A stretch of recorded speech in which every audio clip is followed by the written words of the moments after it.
Si vous avez la phobie de l'ascenseur, restez bien sur Skyrock. On a une compile spéciale pour vous.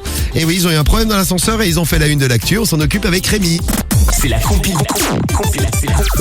du morning de Default sur Skyrock. Attention, la compile du morning. Tu Oui. nous amènes en Belgique, Rémi, pour démarrer. Numéro 3. Et c'est un fonctionnaire du ministère de l'Intérieur qui a été suspendu. C'est vrai qu'il a fait quand même une faute assez grave puisqu'il a fait des photos porno dans l'ascenseur du boulot. Du ministère donc.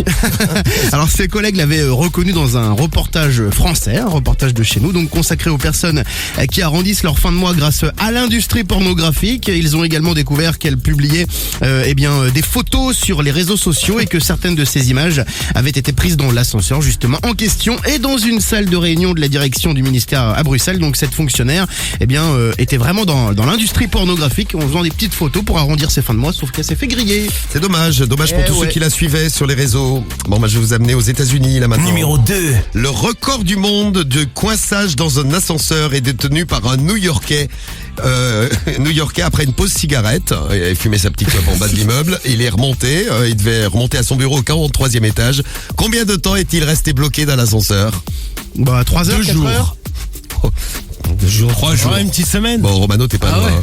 41 heures dans un ascenseur. On est pas loin des 2 jours. Mais moi je deviens dingue. Moi aussi. 41 heures, c'est le record mondial du coinçage, du blocage dans un ascenseur. 41 heures. Comment tu fais pour aller aux toilettes? Bah tu chies dans l'ascenseur. oui, là, sur place, Ah ouais. à domicile.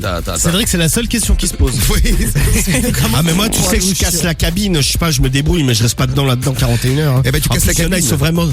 ils sont vraiment tout petits, c'est bon, moi je suis pas très grand mais Non, c'est vrai. non mais tu deviens dingue, tu deviens claustro grave. dedans.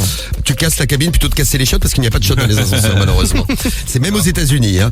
Et à la place numéro 1, retour en France. Numéro 1. Pas chez nous. Ouais, à Créteil, en région parisienne, un homme de 19 ans qui a été interpellé par la police. Il risque gros. La raison, il s'est masturbé dans l'ascenseur. Le problème, c'est qu'il n'était pas tout seul. Mais Rémi, tu es très porté sur la chose. Non, écoutez, moi je vous raconte les histoires que je trouve. Ouais, on aime bien. Il s'est masturbé devant une femme, le la mec. pauvre. Donc la pauvre, donc forcément, elle a crié, elle l'a repoussé. Les cris ont alerté une passante qui est venue, extraire cette victime de l'ascenseur et empêcher l'agresseur, d'en sortir avant l'arrivée des policiers. Bravo. Ouais, bravo à elle. Cette même passante a réussi aussi à convaincre les fils de la victime de ne pas s'en prendre à l'agresseur parce qu'ils avaient lui cassé la gueule. Il a été placé en garde à vue et là, le mec totalement taré, il a expliqué aux flics qu'il pensait avoir trouvé la femme de sa vie. Ah, c'est l'amour. S'il se branle devant toutes les femmes de sa vie, Oui. on n'est pas dans la merde. Bon, voilà. T'as pas envie d'être coincé dans un ascenseur avec un gars comme ça, là. Grave. Bon, bon courage. Si ça vous a donné envie de prendre les escaliers, vous ferez du sport au moins aujourd'hui, là.